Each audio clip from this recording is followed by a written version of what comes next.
Para se të fillojmë me videon, do ju ftoja të abonoheshit në kanalin ton Thënie për Jetën dhe të klikoni si përziles për të marrë njoftimet e videove tona më të reja. Faleminderit. Kjo është mënyra e vetme si të shpëtoni nga kapslloku dhe fryrja e barkut. Dëgjojeni tani. Kapslloku është një nga problemet më të zakonshme gastrointestinale. Shumë njerëz që vuajnë nga kapslloku kanë dhimbje gjatë jashtëqitjes, shpesh mund të kenë gjithashtu edhe probleme të tendosjes, fryrje dhe ndjesie të njerëzore të mbushur.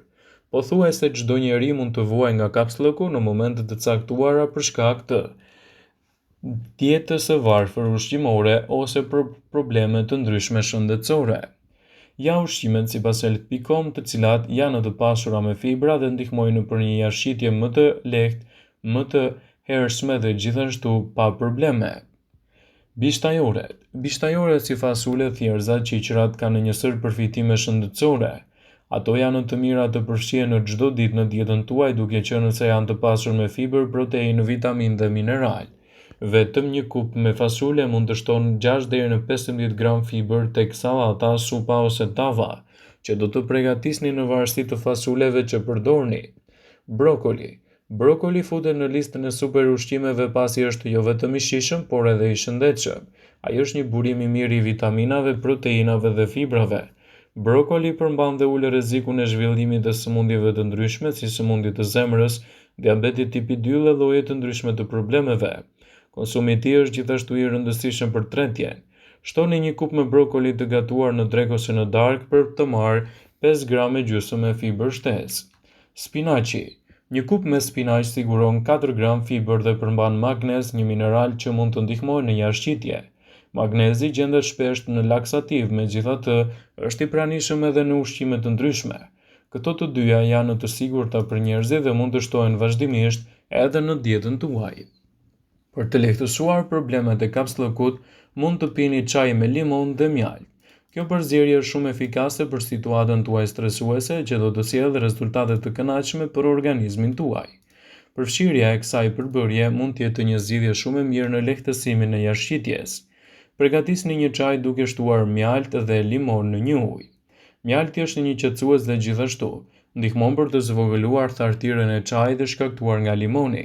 Limoni vepron si një stimulues natyral për sistemin tretës dhe ndihmon ndjeshëm në largimin e toksinave të sistemit tuaj, duke sjellë kështu rezultate të kënaqshme ushqyese dhe duke ndikuar pozitivisht edhe në mbrojtjen e sistemit tuaj. Gjithashtu, për të lehtësuar problemet e kapslokut, duhet të pini sa më shumë ujë. Burrat duhet të pinë të paktën 3.7 litra lëng dhe gratë 2.7 litra lëng në ditë. Kjo për shkak se jashtëqitja e thënë dhe e fortë është shkakumi i zakonshëm i kapslokut dhe pirja e mjaftueshme e ujit do të mbajë trupin të hidratuar si duhet dhe do të bëjë më të lehtë kalimin e jashtëqitjes. Uji dhe lëngjet e frutave janë më të mira për të luftuar kapslokun. Lëngjet e dardhës dhe të mollës janë laksativ të butë natyral, kështu që do të bëni mirë nëse i zgjidhni ato në dietën tuaj. Shmangni pijet me kafeinë dhe sodë pasi ato janë diuretike dhe në vend që hidratojnë trupin, ato në të vërtetë lëshojnë më shumë lëng nga trupi juaj. Hani ushqime të pasur me fibra. Ushqimet me fibra veprojnë si laksativ natyral. Jo duhet të përfshini të paktën 20 deri në 35 gram fibër në dietën tuaj ditore për të shmangur kapslokun. Produktet që janë të pasur me fibër janë lakra, mollët, fiqt, drithrat, krundet dhe fasulet e zeza. Farërat dhe arrat si kungulli, susami, luledjedhi dhe farët e lirit janë burime të mira të fibrave.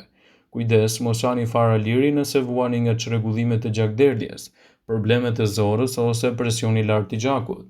Nëna shtatzana dhe ato që ushqejnë me gjithë fëmijën duhet gjithashtu t'i shmangin këto produkte. Përfshiheni kosin në ushqimet tuaja, por qëndroni larg produkteve të tjera të qumshtit. Edhe pse këshillohet të qëndroni larg produkteve të qumshtit nëse vuani nga kapsloku, kosi bën përjashtim. Kosi përmban probiotik, të cilët studimet kanë treguar se ndihmojnë në shpejtësimin e jashtëqitjes dhe padhimbje. Mënyra se si qëndroni ulur në shtëpi ka ndikime te jashtëqitja juaj. Të gjithë ulemi me shpinë drejt 90 gradë me kofshët tona, por kur kofshët dhe vithet bëjnë në këndin 90 gradë, muskujt që ndodhen në fund të zorrës së trash lodhen dhe nuk lejojnë që zorra e trash të hapet si duhet. Mënyra e saktë për të ulur është të mbështeteni përpara në mënyrë që shpina juaj të bëjë një kënd 35 gradë në lidhje me kofshët.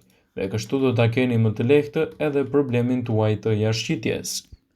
Mënyra më e mirë për t'u lehtësuar nga problemet e konstipacionit është të ndryshoni gradualisht zakonet e ushqyerjes në mënyrë që të jetoni një jetë edhe pa ndikimin e konstipacionit si tonelt.com.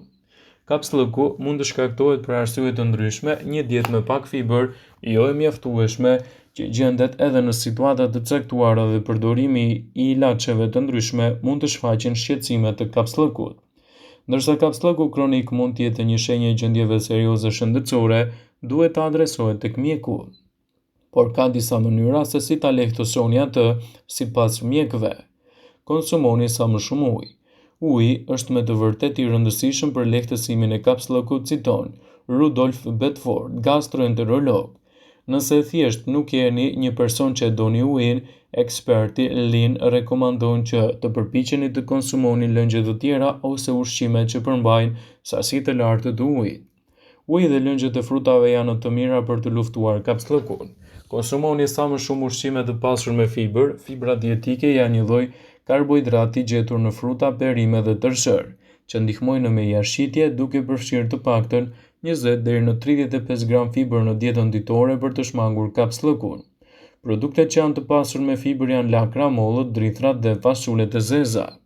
Pini një filxhan me kafe. Kafeina në kafe stimulon muskujin në sistemin tretës, gjithashtu përmban sasi të vogël të fibrës të tretshme, që ndihmon në përmirësimin e ekuilibrit të bakterieve të zorëve. Aktiviteti fizik është i rëndësishëm për mirëqenien fizike dhe shëndetësore, por lëvizja dhe stërvitja janë gjithashtu efektive për të luftuar kapslëkun, citon Dr. Bedford. Ushqimet që përmbajnë yndyrra të shëndetshme. Ushqimet si avokado, gjalpi i arrave, peshku ndihmojnë në përshpejtimin e aparatit tretës. Këto yndyra lubrifikojnë zorën duke ndihmuar te jashtëqitja, citon Dr. Bedford. Uji i ngrohtë. Uji në përgjithësi është thelbësor për të lehtësuar problemet e kapslëkut, por uji i ngrohtë mund të jetë gjithashtu një teknikë e mirë. Ai mund të shkaktojë utkurrje poshtë dhe të shfryjë edhe jashtëqitjen tuaj. Probiotikët gjithashtu janë në një zgjidhje shumë e mirë në këtë rast. Ato janë mikroorganizma të gjallë që luajnë një rol kryesor në të mirën e trupit tuaj tretës. Vetëm se nuk funksionojnë menjëherë, duhen kohë që bakteriet e mira të tresin ushqimin pjesë pjesë dhe mund të zgjasin më shumë se një ditë. Merrni parasysh të ngarkoni më shumë ushqime të pasur me probiotik në dietën tuaj si kosi, lakra turshi, e freskët e të tjera. Kështu do të keni edhe një zgjidhje më të mirë në lehtësimin tuaj të tretjes. Gjithashtu, hidratimi është çelësi kryesor edhe për lehtësimin e jashtëqitjes. Ju mund të përdorni edhe vaj ulliri në kafe.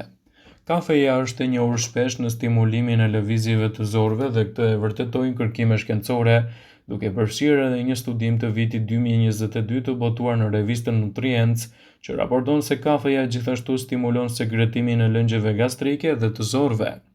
Por ekspertët kanë treguar një truk më efektiv. Shtoni vaj ulliri në filxhanin tuaj të mëngjesit të kafes. Një studim i vitit 2021 botuar në Journal of Pediatric Surgery zbuloi se vaji i ullirit ishte efektiv në lehtësimin e kapslëkut dhe eksperti citon një studim tjetër që zbulon se gratë që shtuan vetëm një lugë vaj ulliri në vajrat e tyre të mëngjesit përjetuan më shumë humbje yndyrne dhe rënje të ndjeshme të presionit të gjakut krahasuar me ato që nuk e bën. Kështu do të kenë edhe një tretje më të lehtë dhe pa probleme të laksativëve. Soda e bukës me ujë të ngrohtë gjithashtu mund t'ju vijë në ndihmë në këtë aspekt. Miksoni një lugë çaji sot buke në një çerek filxhani me ujë të ngrohtë. Kjo do të lehtësojë dhimbjet e kapslëkut dhe do ju bëjë të ndjeni më të çliruar. Hani më shumë fibra. Duke pasur fibra të mjaftueshme në dietën tuaj, do të ndihmoni zorën të lëvizë më shpejt dhe të mos vuajë nga kapslëku. Vëmendje. Ju bëj me dije se informacionet në këtë video kanë për qëllim që të plotësojnë. Të mos zëvendësojnë në këshillat e mjekut tuaj ose ofruesit të kujdesit tuaj shëndetësor dhe nuk kanë për qëllim që të mundësojnë në të gjitha përdorimet e mundshme, masat paraprake, ndërveprimet ose dhe efektet e tyre negative në shëndetin tuaj. Pasi ta dëgjonit këtë video, do ju ftoja t'i bënit like dhe ta shpërndanit atë në profilin tuaj në mënyrë që të informohen dhe miqtë e tu.